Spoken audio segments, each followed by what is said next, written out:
Hello and welcome you guys. So today I'm going to be talking about Lycium barbarum or Goji berries. So this here is a superfood. This here is just my little specimen that's been started from a cutting from a friend of mine. It's native to Nepal, Bhutan, Tibet, Yunnan, Xinjiang, and other parts of Central Asia. The Himalayas in particular, but it's naturalized elsewhere in the world, and particularly in the boreal zones of the northern hemisphere.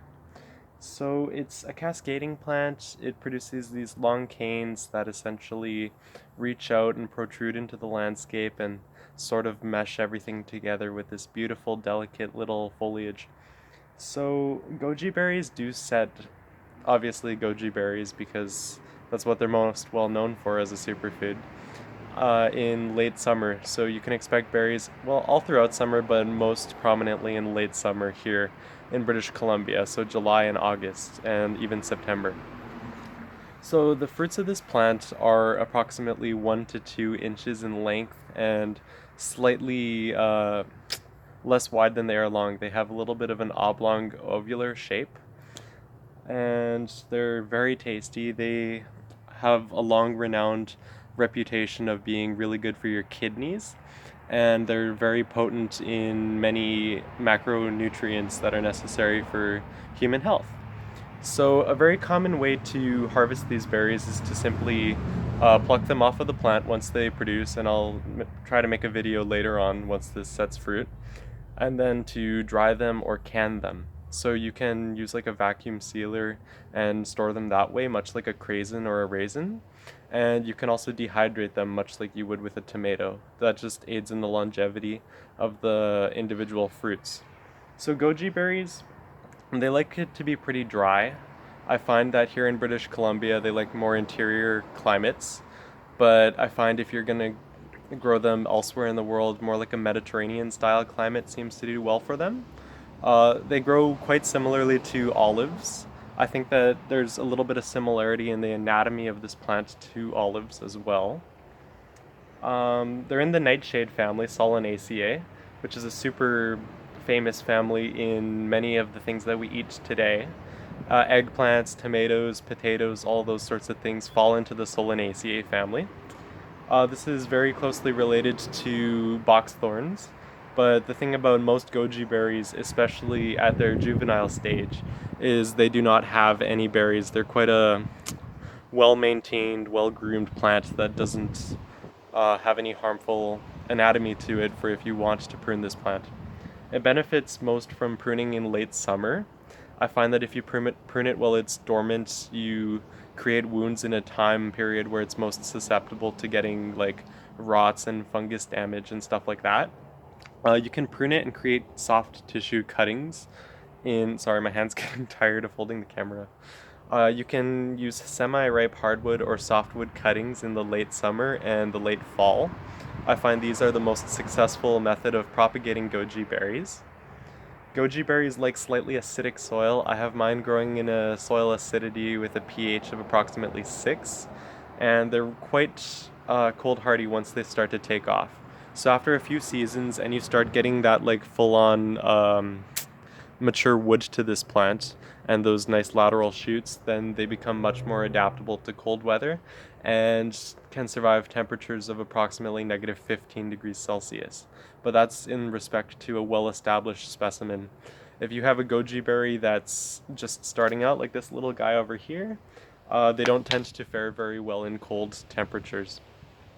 Now, if you want to increase fruit set on your goji berries, you want to pick a place that has ample sunshine. I can't stress enough how savvy these plants are for full sun. I have mine in a location with high southern exposure, and it gets approximately 9 hours of sunlight per day. So here in Metro Vancouver, that is ample sun, and that's probably the sunniest place in my whole neighborhood because it's kind of not very exposed by trees, and this plant seems to really love that. Good companion plants for this are tarragon, rosemary, other somewhat aromatic plants with slender leaves. I find that even in an ornamental landscape, this plant looks really good strung along salvias and other perennials. It has kind of a nondescript flower to it, but once it sets berries, like I don't know if you've ever seen like a golden dust bush berry or like one of those like oh man, what's that thing that I wanted to compare it to? You know when you go to like I don't know, Save-On or one of the big box stores and you get those ornamental chilies and they're just like these tiny little decorative chilies? That's kind of what the goji berries look like. So goji berries will keep fresh for a little bit over a week, but if you really want to store them for the long run, it's best to dehydrate them and store them that way, I find. Goji berries are susceptible to some diseases. I know they are susceptible to pythium and nectaria canker. So, to reduce instances of pythium, you can just simply keep them in that dry environment that they favor anyways. And nectaria canker, unfortunately, I haven't found a way to stop that in goji berries. They are susceptible to slug damage, and what I do is I simply put copper rods at the bottom of my bushes, and I find that the slugs really don't like the ions that come off of the copper strips. Some other things that goji berries are susceptible to is aphids, and I'll probably talk about this in many videos in the future, simply because aphids are such a huge pest family. And what I do is I simply rub on a little bit of insecticidal soap. Man, look at that tree, that is just beautiful. It's a super windy day here, and it always seems to be windy when I'm trying to film. But, so yeah, a little bit of insecticidal soap. I use pre-mixed insecticidal soap, but if you have a really strong concentrate, sorry, it's really windy, I would recommend mixing 3 parts water to 1 part insecticidal soap, and then just brushing it or spraying it on the leaves if you want to get rid of aphids. And this works for many other soft-bodied insects and pests, such... Oh, I got hair in my mouth, hold up. Such as mites and things like that too. So this here is my introduction to the goji berry. Wonderful to propagate from cuttings. It's a superfood, wonderful for your kidneys. It's really good for your liver too, and it's quite profuse in Asian medicine. It's one of the most cultivated berries for Whole Foods and health stores, and it keeps well, and I can't recommend this plant enough.